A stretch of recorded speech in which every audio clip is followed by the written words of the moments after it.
Hubungan antara pemerintah pusat dan pemerintah daerah selama ini tidak pernah diletakkan di atas dasar konsepsi yang benar, yang konstruktif, utuh, rampung. Tidak pernah.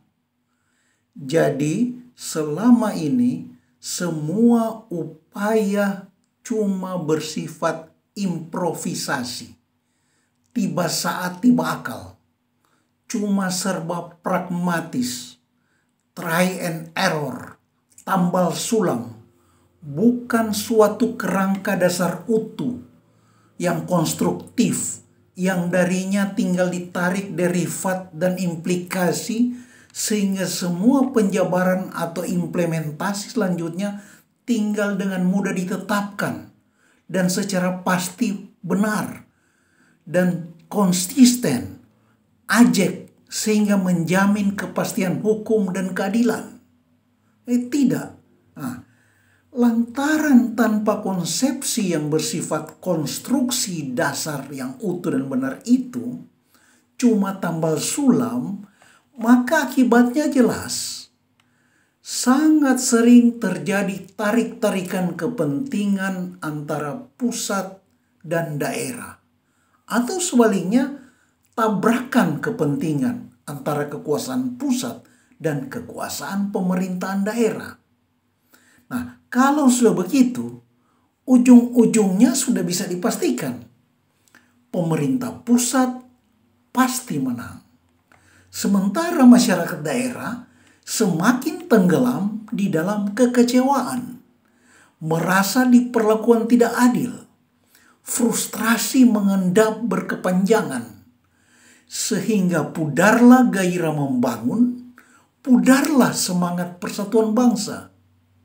Bahkan sering berujung pada pemberontakan, perang saudara, separatisme, memisahkan diri, berdiri negara sendiri.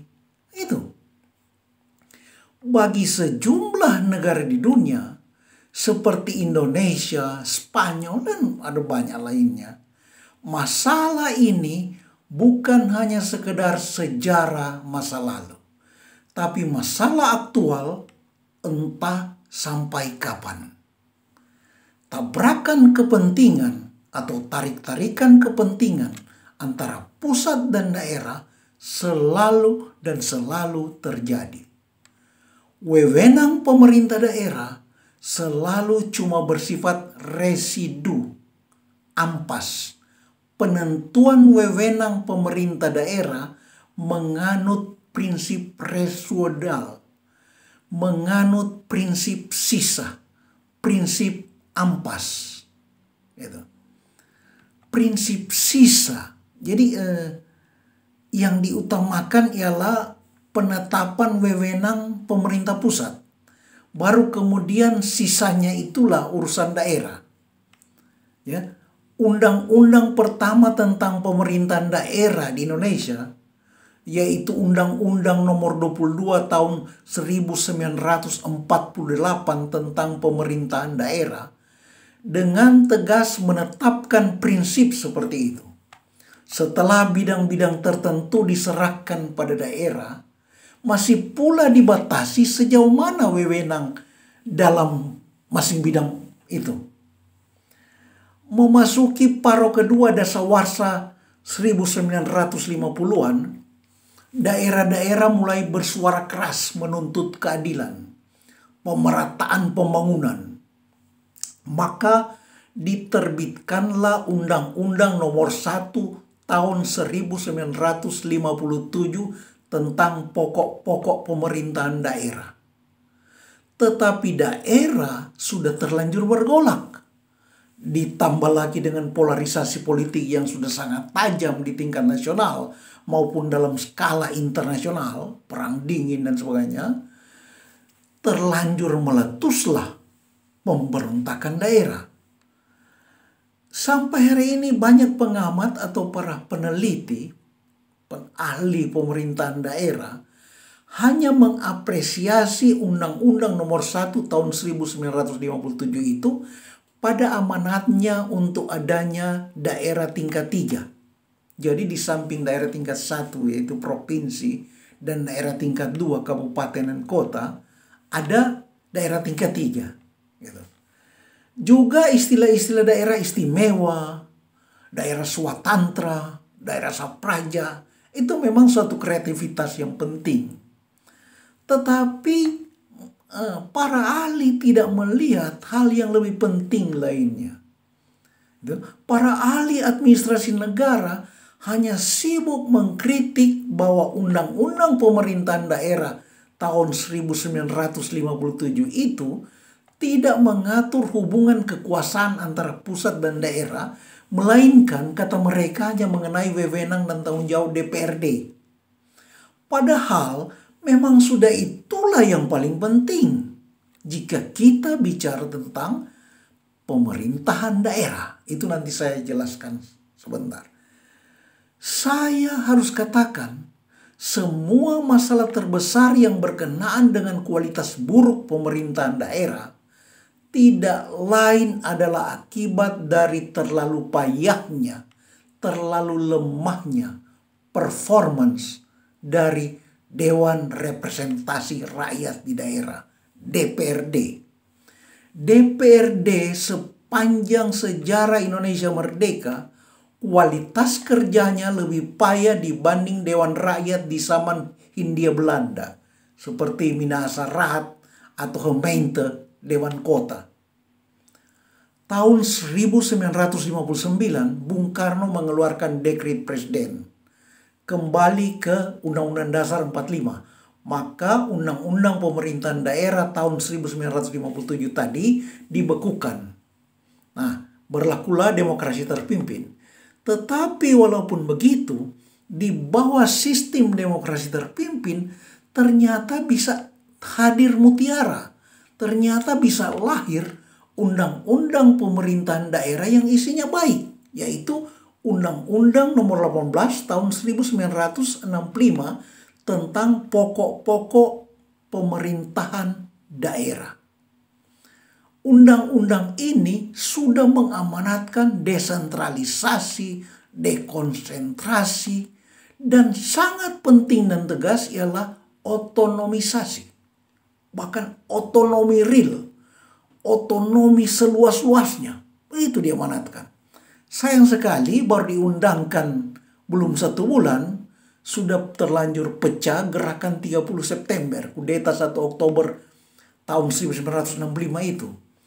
Sidang MPRS tahun 1966 dalam ketetapan MPR nomor 21 diamanatkan untuk harus meninjau kembali Undang-Undang nomor 18 tahun 1965 itu yang padahal sudah baik.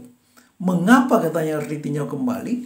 Karena dinilai terlalu memberi otonomi yang besar kepada daerah. Begitu seterusnya dan seterusnya. Sampai tahun 1974 terbit lagi Undang-Undang Pokok-Pokok Pemerintahan Daerah, Undang-Undang nomor 5 tahun 1974. Beberapa pasalnya memang ideal. Tetapi kita sama tahu masa Orde Baru adalah masa yang disebut dalam sejarah bukan saja sentralisme, tapi hipersentralisme, hypercentralisme. Itu. Runtuhnya Orde Baru, bangkitnya Orde Reformasi, angin otonomisasi berhembus kembali. Bahkan sangat kencang. Apalagi terkondisikan dengan terlepasnya Provinsi Timur Timur dan makin maraknya gerakan Aceh Merdeka maupun Papua Merdeka. Tapi tetap sama saja Undang-Undang Otonomi Daerah yang dicapai sebagai prestasi politik luar biasa itu, yaitu Undang-Undang Nomor 22 Tahun 1999, baru 5 tahun sudah diganti lagi. Karena dinilai otonomi sudah kebablasan. Maka diundangkanlah Undang-Undang Nomor 32 Tahun 2004 tentang pemerintahan daerah. Ini adalah gerak lawan dari gerak otonomisasi. Ini adalah resentralisasi.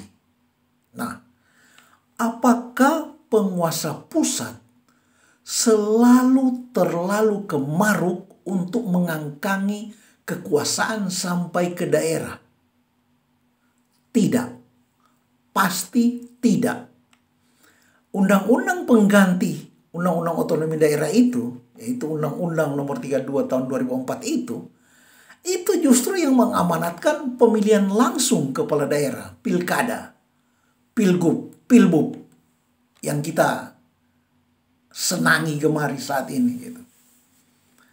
Jadi jelas, semua tarik-tarik itu, tabrak-tabrakan itu, antara kepentingan pusat dan daerah, itu hanya terjadi, harus terjadi bahkan, lantaran hubungan kekuasaan pusat dan daerah tidak pernah memiliki konsepsi dasarnya yang benar. Dalam kondisi yang hanya serba improvisasi itu, serba tambal sulam itu, segala langkah jangka pendek ditempuh, apalagi jika didorong oleh berbagai faktor-faktor macam-macam. Banyak daerah yang kebablasan otonominya karena memang tidak jelas batasannya.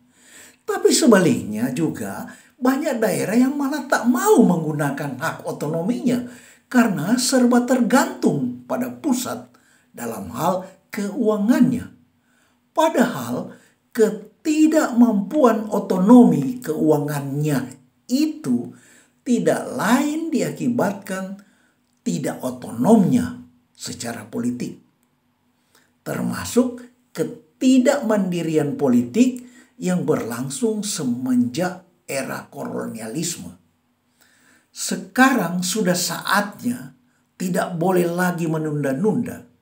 Semua masalah itu harus kita akhiri. Kita harus memiliki falsafah dasar untuk hubungan yang sebenarnya antara kekuasaan pusat dan daerah. Falsafah dasar yang sebenarnya, yang sekaligus menjadi kunci jawaban atas segala problematika yang sudah buntu selama ini. Kita harus melakukan pemberesan secara fundamental, secara asasi. Nah, langkah pertama itu secara negatif, ya, walaupun hanya perspektif negatif, tetapi sudah menjadi sangat penting karena salah kaprah yang hendak kita negasi itu sudah terlalu lama bercokol dan kokoh, bahkan sudah dikeramatkan gitu. Salah kaprah itu harus dibongkar, diakhiri. Yaitu apa? Sudah dijadikan teori baku selama ini bahwa di dalam sistem negara kesatuan, soal kekuasaan adalah soal pembagian kekuasaan atau distribution of power. Dan di dalam negara serikat, soal kekuasaan adalah soal pemisahan kekuasaan atau separation of power. Jadi, teori itu mengatakan dalam sistem unitarisme atau negara kekuasaan, kekuasaan daerah dibagi dari pusat. Sedang dalam sistem federalisme atau negara serikat, yang dianut adalah prinsip pemisahan antara kekuasaan pusat dan kekuasaan daerah. Begitu. Teori ini mengandung kerancuan yang sampai berlapis-lapis. Mengandung kekeliruan yang menyesatkan. Dan itulah yang menyesatkan selama ini. Betul-betul tidak betul. Benar-benar tidak benar. Gitu. Yang sebenar-benarnya, kita harus mendasarinya pada rakyat sebagai sumber kekuasaan. Jadi kalau kita bicara kekuasaan, lah dia kekuasaan penyelenggara negara, kekuasaan pemerintah pusat, kekuasaan pemerintah daerah, kita harus balik ke basisnya dulu, yaitu sumber kekuasaan.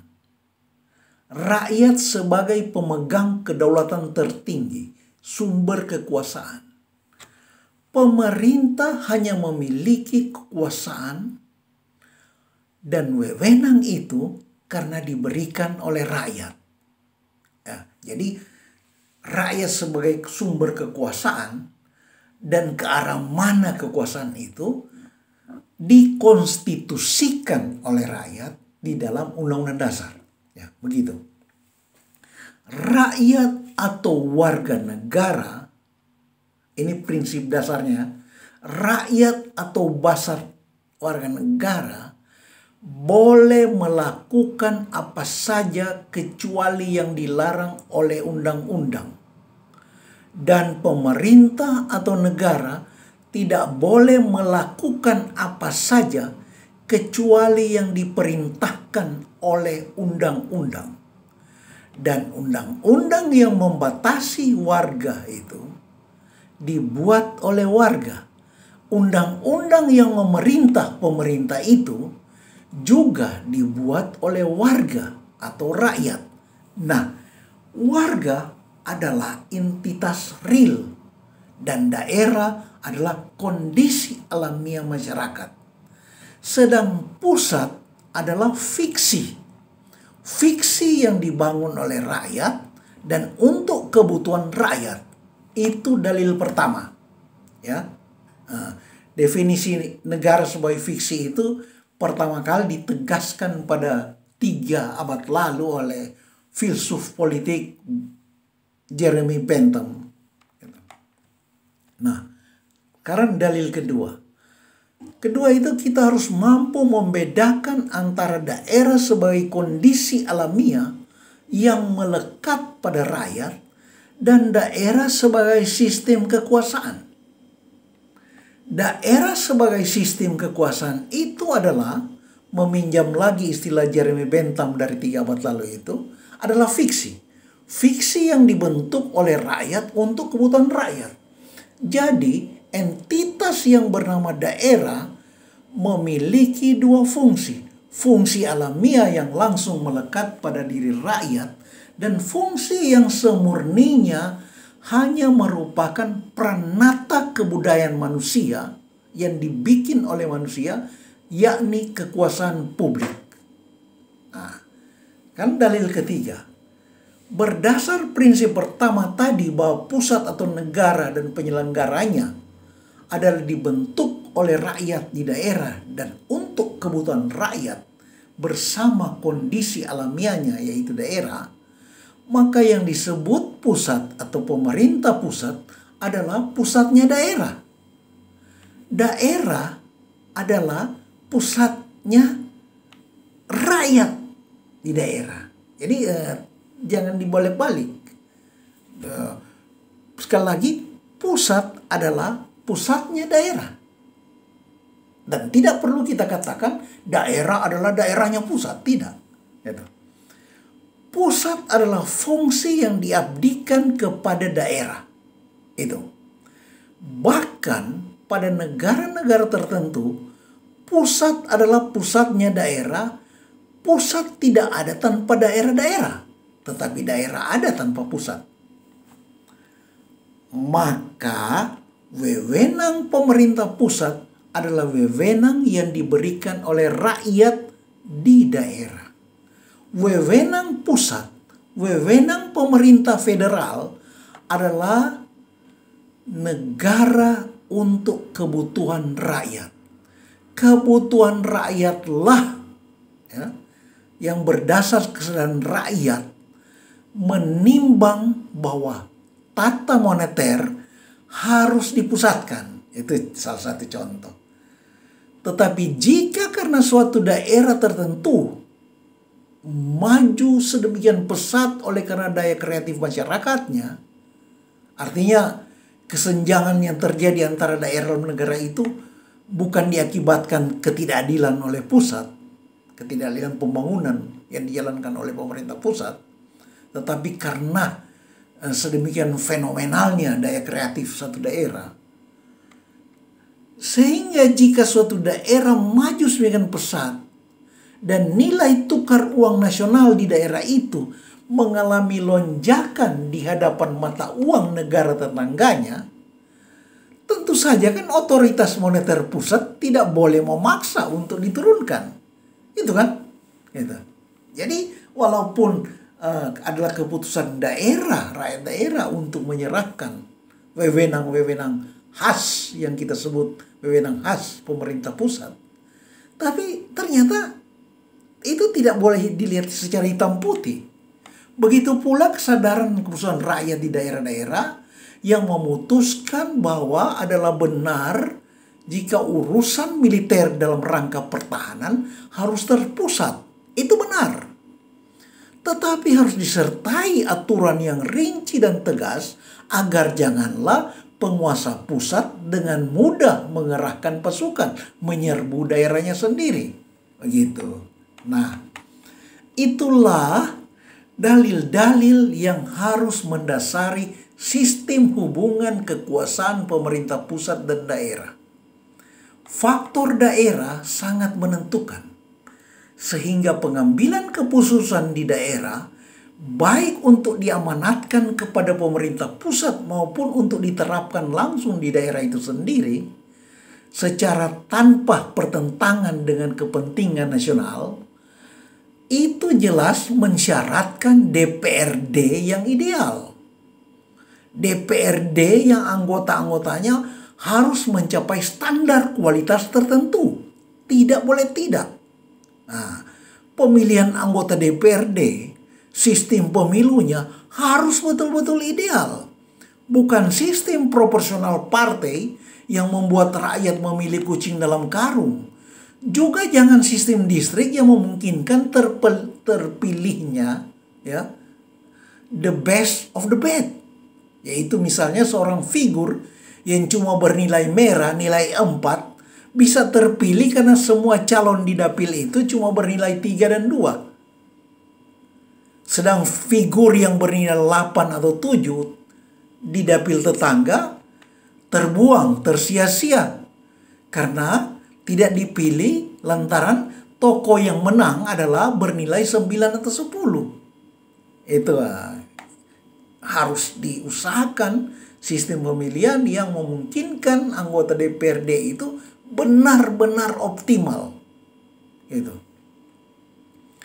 Sekali lagi, hanya konsep yang sebenarnya tentang hubungan pusat dan daerah inilah semua masalah selama ini dapat diatasi. Apa yang selama ini kita sebut desentralisasi, dekonstruksi,